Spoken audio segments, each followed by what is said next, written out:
حضرت امام اعظم ابو حنیفہ رحمۃ اللہ علیہ، اللہ نے بڑا انہیں فقاہت والا ذہن دیا تھا، بڑی باریک سوچتے تھے۔ ایک اپیل کرنی ہے میں نے آپ سے، زیادہ باتیں نہ کریں، زیادہ ذہن کو الجھائیں نہ، ورنہ ذہن تھک جاتا ہے۔ تھوڑی دیر خاموشی اختیار کریں، اللہ کے فیصلوں پہ راضی رہنا سیکھیں، مختصر سی بات کریں، محسوس ہوگا کہ زبان پر حکمت جاری ہونے لگ گئی ہے۔ اور اپنے آپ کو تھوڑا محدود کرنے کی کوشش کریں، تھوڑا وقت مصلے پہ دیں، ایک کام زندگی میں کریں، زیادہ جگہوں پہ اپنے پیر نہ پھیلائیں، ورنہ کوئی کام بھی ٹھیک نہیں ہوتا۔ ایک کریں پر صحیح کر کے کریں، سونا کر کے کریں۔ اپنی زندگی میں جب آپ حکمت کے ساتھ، خوبصورتی کے ساتھ، تھوڑے انداز کے ساتھ آگے بڑھیں گے، ہمیں محسوس ہوگا کہ یار یہ کام تو کم از کم مجھ سے صحیح ہوا۔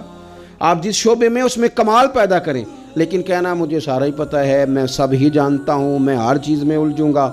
تو پھر کوئی کام بھی ٹھیک نہیں ہوتا۔ امام صاحب فقیہ تھے، اس میں انہوں نے درجہ ایک عروج حاصل کیا، کمال سمجھ اللہ نے عطا فرمائی، کمال۔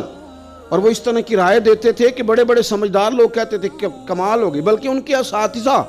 امام اعمش رحمۃ اللہ علیہ آپ کے اساتذہ میں سے کچھ حالات ایسے ہو گئے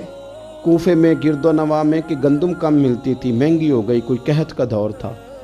تو اب جو چیز کم ہو جائے وہ گھر والے اس کا مطالبہ بھی زیادہ کرنے لگ جاتے ہیں، جو پڑی ہوتی ہے اس پر توجہ نہیں ہوتی، جو نہیں ہوتی اس کا ذکر بار بار ہوتا ہے۔ تو آپ کی اہلیہ روز کہتی آٹا ختم ہو گیا ہے، اور روز تھیلا تھما دیتی آٹا لے آئے۔ اب اتنے بڑے عالم تھے، 2 4 5 دفعہ تو وہ گئے، پھر اب ہر جگہ سے ملتا بھی نہیں تھا،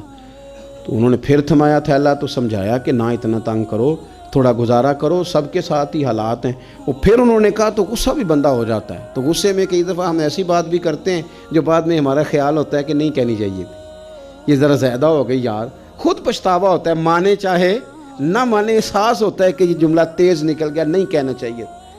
تو امام صاحب اتنا ناراض ہوئے اپنی اہلیہ سے کہ کہنے لگے آج کے بعد تو نے تھیلا تھمایا نا آٹے والا یا آٹے کا کہا تو تجھے 3 طلاقیں،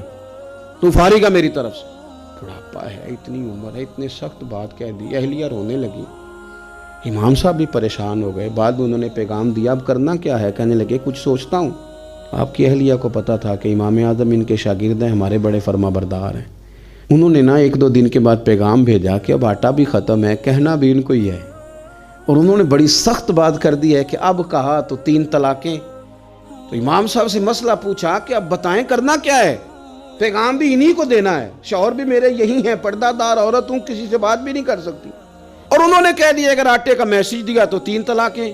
تو امام صاحب کہنے لگے میری استانی سے، میری اماں سے جا کے کہو، مشکل بات ہی کوئی نہیں، استاد جی کو کہنا نہیں آٹا لے آئیں، کوئی ضرورت نہیں، جب وہ سو رہے ہونا تو آٹے والا تھیلا ان کے کرتے سے باندھ دیں،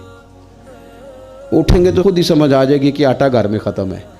تو حضرت امام اعمش رحمۃ اللہ علیہ سو کے اٹھے تو کرتے کے ساتھ آٹے والا تھیلا بندھا تھا،